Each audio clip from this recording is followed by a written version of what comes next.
বিসমিল্লাহির রহমানির রহিম। আসসালামু আলাইকুম। জনতা রান্নাঘর থেকে সবাইকে জানাচ্ছি শুভেচ্ছা। আশা করি সবাই ভালো আছেন। আজকে যে রেসিপিটি করব সেটা হচ্ছে মূলার চাটনি করব। মূলার চাটনি করার জন্য আমি এই জিনিসগুলো সব নিয়ে নিয়েছি। মূলাটা একটু ছিলে নিব।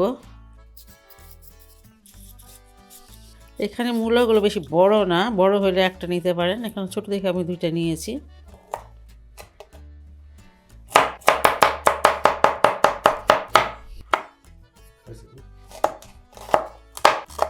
এখানে ধনেপাতা নিব। এখানে 1 চামচ সরিষার তেল দিয়ে দিলাম। তেল একটু ভেজে নিতে হবে টমেটোটা।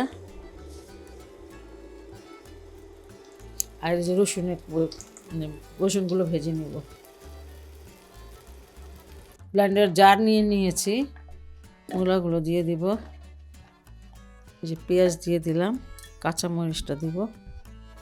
একটু হালকা চাপ দিয়ে দিয়ে এটাকে আধা ভাঙা করে নিব, চাটনি যেমন হয়।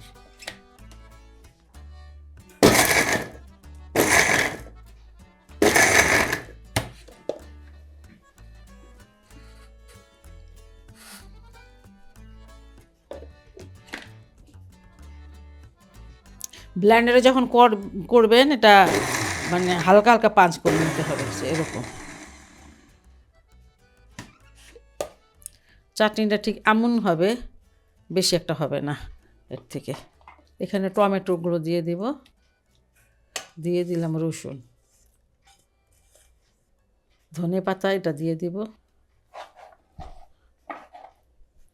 আর এখানে আমি শুকনো মরিচের গুঁড়া দিয়ে দিব 1 চামচ।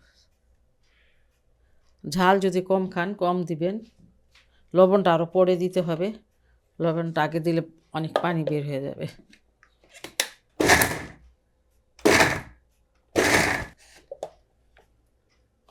এখানে স্বাদ অনুসারে লবণটা দিয়ে দিব।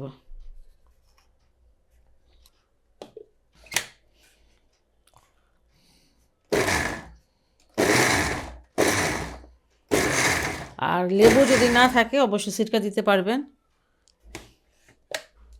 এই যে হয়ে গেছে চাটনিটা, এখন নামিয়ে নিচ্ছি এটাকে। ব্লেন্ডটা করে ফেলেছি।